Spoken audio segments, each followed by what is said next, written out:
good work. You need them. You can, if anybody's ever worked in a organization where they've had budget responsibilities, if somebody comes to you with a budget cut request that's even 5%, that is really hard to pull off. You have to make really tough decisions. That's 30% of your annual tax revenue. And that has the possibility of walking out the door overnight. All that company has to do is say, this isn't viable as a data center anymore. I want you to lower my tax valuation. And you have to go. It's like if you have we had a Kmart in Caledonia. It goes empty. The owner of the building goes to the city and says, I have no tenant anymore. My net operating income is 0. 80% of the valuation right out the window. Now, if it's one Kmart, okay, painful. I lost whatever, 100,000 in annual tax revenue, but I did the calculation on this for Caledonia. Our data center, which was a third of the size of yours, I calculated as 40 Kmarts. To just put it in perspective to them, this is what walks out the door. You're putting your entire city at financial risk by signing up for that much, what we call in finances, concentration risk. No one with any sense of financial analysis or financial well-being would ever do that with a personal investment portfolio or a bank's lending portfolio. Nobody would do it. It's irresponsible. To sign up for that with a city is putting your city at risk. It is a huge risk that's long-term, probably 15 years down the road. But if your city is not evaluating that timeline view of this project, they're doing you a disservice. And that's just, I can't describe how huge that risk is. Now, when you get to the end of this TID, and now all of a sudden Meta is paying taxes to the village, one of the things you absolutely have to worry about is other states enticing them away. The state of Oregon, as an example, has 0 taxes on data centers. 0 real estate taxes on data centers. Wisconsin has 0 taxes on sales and use tax, which is why a lot of them are here, because that's millions of dollars for the initial build and all the equipment that they put in there. They're not paying sales tax. But who knows what the landscape looks like in 20 years. States are going to outbid if they want to. They're going to put a better bid on the table, and Meta's going to say, well, this data center is paid for itself. I'm out, because Oregon has no real estate tax, so I'm going to go there instead, build another one. Next. So, I think I've covered most of this in my rant. I will say this as absolute closing thoughts. The only way that I've been able to figure out where this makes sense and can be successful is if you want to do a lot of it.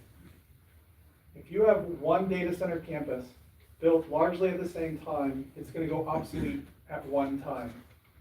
If you have 10 data center campuses, like certain counties in Virginia, which have decided to go all in on data centers, you have a staggered schedule of what goes obsolete. And you can deal with the loss of one of them because you have 9 others. If you have just one of these, you have an immense risk, as I just described, of that data center revenue walking away. But I'm going to go out on a limb here and say there's no one in this room that wants to go all in on data centers and do 10 of them. Just a guess. Yeah, probably not. I don't even think your city council wants to do that either.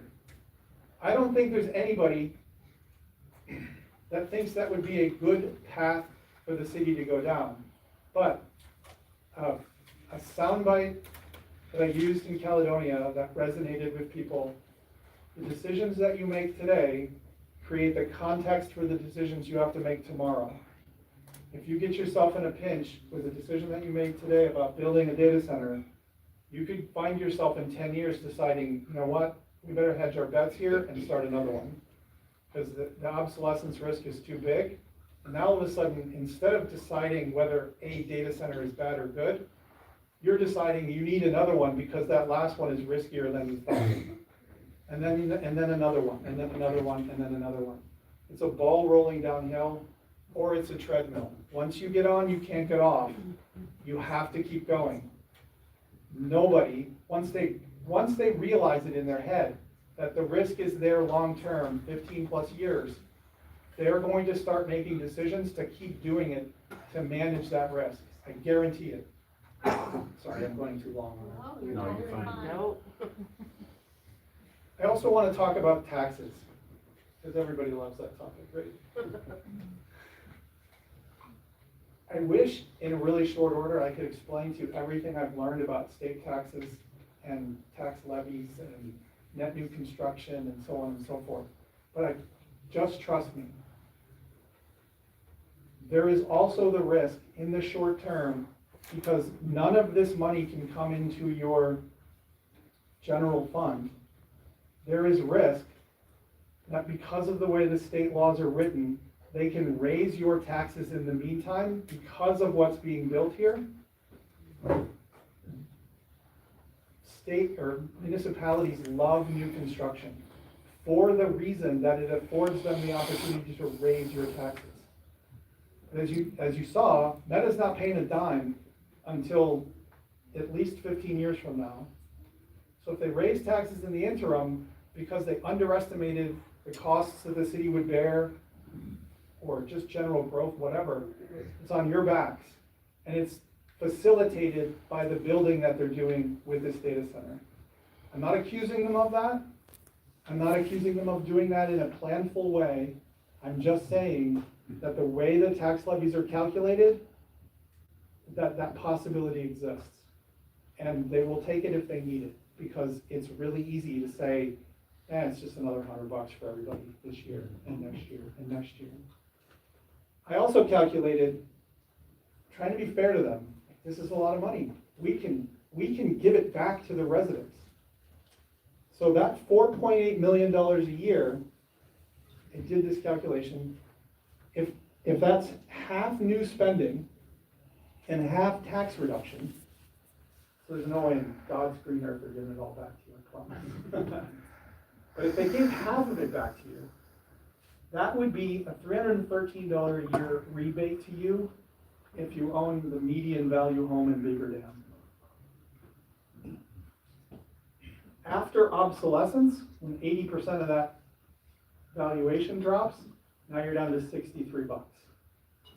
So that's what's in it for you, if they're generous with that valuation after the TID closes. So you're going to hang on for 20 years, or 15, or 10, whatever they get to, however quickly they get to closure. That's what it means to you if they decide to be generous. You can answer the question, does $313 a year make this worthwhile or not? But isn't that after they've already raised it so many times? Could be. Exactly. So Could be. Still in the hole. Could be.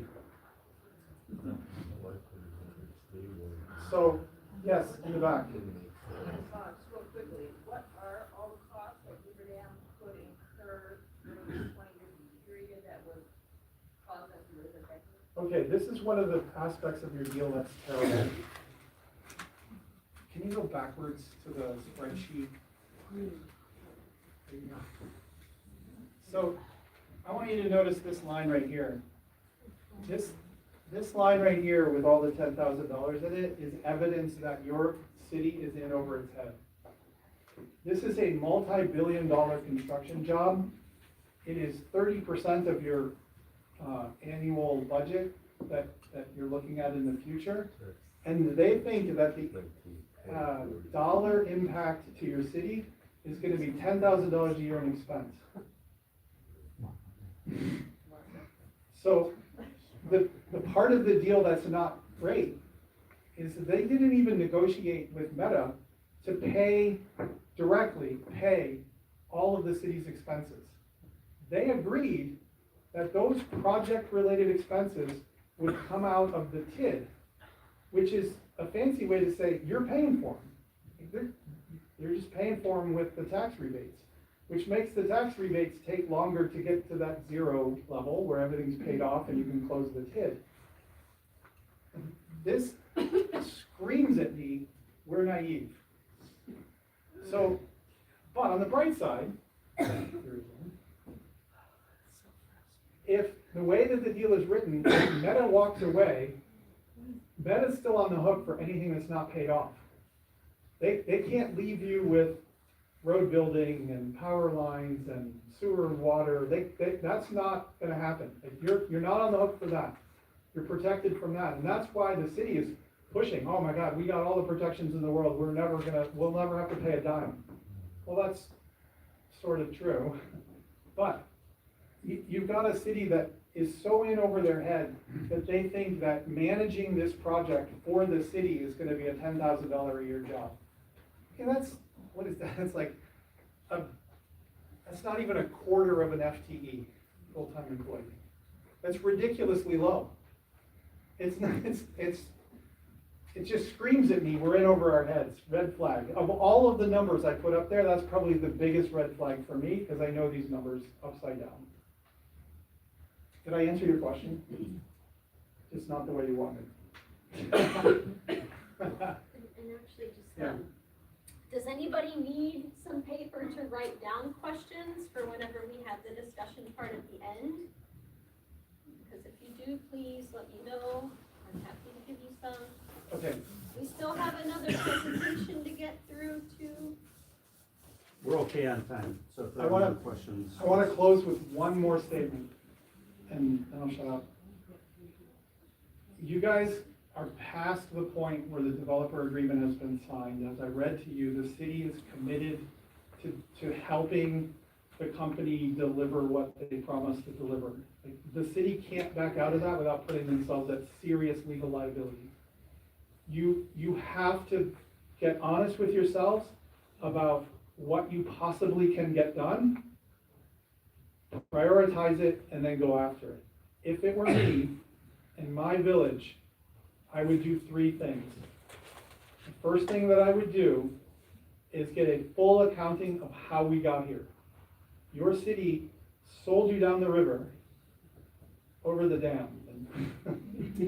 I was trying to get that in. I had to get that pun in. They sold you out. They jammed this down your throats. They didn't explain it to you. They probably didn't explain it to themselves. And they thought they were doing the right thing. I mean, maybe there's something surreptitious going on here and nefarious that people are on the take. I don't know. I'm going to assume the best intentions, and even assuming the best intentions, they sold you down the river. They fundamentally changed the nature of the town with this deal. It's 30-something% of your annual budget. It is so massive, it dwarfs all of the other commercial real estate in the town combined. There is no reason in the world why they shouldn't have stopped when the proposal first hit their table and said, this is too big to not socialize this with the city and to make sure that the residents are behind it. We owe it to them to explain it, to have them rebut it, and to get to some sort of concurrence. They also probably should have put it up for referendum to really get that. But Yep. water under the bridge, yes ma'am. It's my understanding that there was a non-disclosure, so everybody who was in on this signed something and nobody can touch it, even now. So how do we find out what you're? I don't know the answers, I'm only telling you what I would do. Okay. So you're at square one, square two, you missed square one, timing wise. So you're now in a bad spot. Now you have to decide what to do. The first thing I would do is figure out some strategy of holding them accountable for how this thing got where it is without community engagement. It's inexcusable that they got there. They are inept. In my not humble opinion, they are inept. Should never have gotten there. Number two, you should ensure that every T is crossed, every I is dotted, every rule, regulation, law is followed to the letter. Be a total bunch of pains in the asses with them, Meta and the city, to make sure that absolutely everything is taken care of properly. Nobody cuts any corners, nobody's property is damaged that doesn't need to be damaged, etc. Like, you just have to do that. And third, I would personally insist that a community group is established that can participate in this project with the city until its conclusion. You have, since I wouldn't trust them as far as I can throw them, insist that they appoint a community group that can go along with them at every step of the way to watch over what they're doing and to provide input from the community. Because it's clear that they don't want it, they haven't wanted it to this point, you have to insist on it because you can't trust the next decision that they're gonna make. Those are the three things that I would do. You guys have to decide, it's your city, not mine. But that'll be the tough discussion at the end of this meeting. Yes? Who signed this on behalf of the city, and when was this signed?